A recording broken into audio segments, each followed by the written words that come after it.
En el estado de Zacatecas, ampliamente conocido por su historia y su herencia arquitectónica virreinal, cada vez con mayor frecuencia emerge a la luz la riqueza del pasado prehispánico.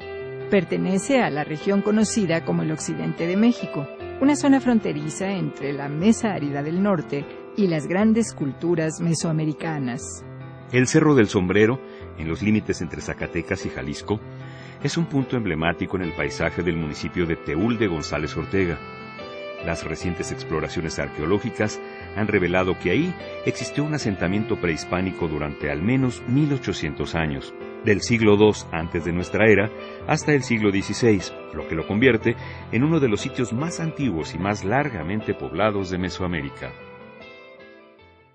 Es poco lo que se sabe sobre quiénes fueron los fundadores y los habitantes en la mayor parte de ese periodo de 18 siglos. Pero los restos arqueológicos nos hablan de una cultura avanzada y compleja. Y todo indica que fue un importante centro religioso al que acudía gente de pueblos lejanos. El Cerro de El Teúl es un altépetl, es decir, un cerro con agua. Los cerros donde se generan las nubes, es donde se genera la lluvia, la vida, etcétera, la vegetación. El Teúl es un altépetl por excelencia, entonces es rarísimo, ¿sí? Tenemos manantiales allá arriba todo el año que dan agua. Temporadas secas hay agua allá arriba. Entonces, eso obviamente tiene que ver con algo de la importancia que le dieron al cerro en tiempos antiguos. El muro lateral poniente del juego de pelota lo cortaron en el cerro. Trabajo fantástico, literalmente, de cortar cerro, reciclar el mismo cerro, triturarlo y utilizarlo después para hacer pisos. Para hacer un sistema de, vamos a llamarlo, conducción de agua y pisos. Muy interesante. En el lado oriental del cerro se pueden reconocer los vestigios del espacio para el juego de pelota, una práctica ritual propia de toda Mesoamérica en la que se enfrentaban simbólicamente las fuerzas de la vida y de la muerte. Al sureste de la cancha se encontró una escultura cilíndrica tallada en cantera, hecha entre el 900 y el 1100 de nuestra era. Se trata de un jugador de pelota decapitado.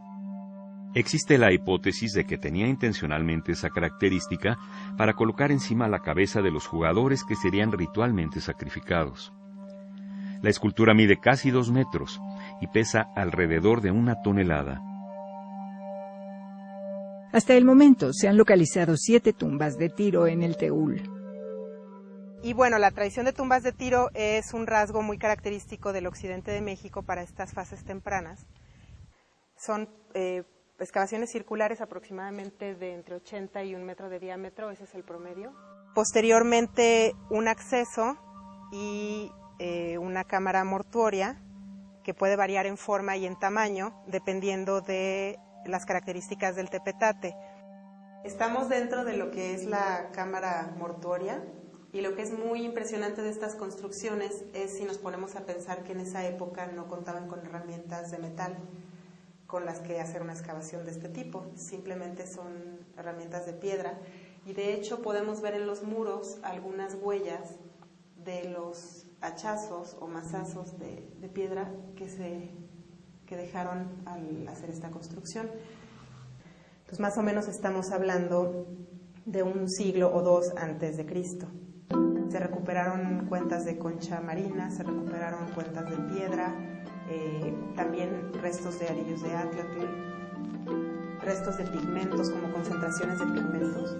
En esa época los ajuares funerarios eran muy numerosos, muy vistos. También la ocarina que vimos es de aquí. Todas estas piezas reciben un tratamiento de limpieza y restauración para ser posteriormente estudiadas. Entre los escombros de una de las plataformas, los arqueólogos hicieron un hallazgo interesante. Quedó al descubierto este horno, el cual fue utilizado en uno de los procesos tecnológicos más interesantes y complejos del occidente prehispánico, que es la fundición de cobre y otros minerales para la elaboración de objetos suntuarios. Esta pieza también es un anillo de cobre, todavía con el dedo adentro. El horno fue usado entre el 900 y el 1200 de nuestra era, y es por el momento el más antiguo que se ha encontrado en México. La tecnología por computadora está permitiendo hacer un levantamiento topográfico tridimensional del sitio mediante un instrumento electroóptico denominado estación total.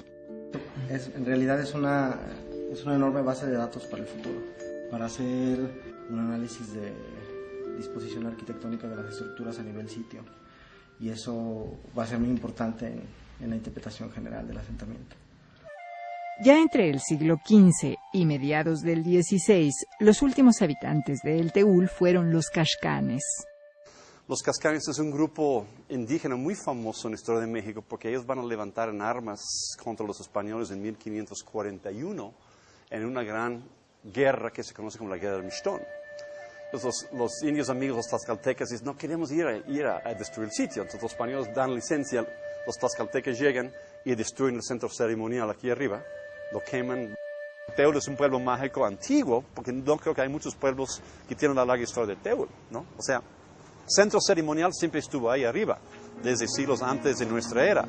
La población siempre vivía aquí. La gente cuando hacen obras en sus huertas, en sus casas, excavan y encuentran los restos abajo. Estamos hoy en una calle, en una plataforma de un templo, de un pueblo que existe por lo menos desde hace, ¿qué te gusta?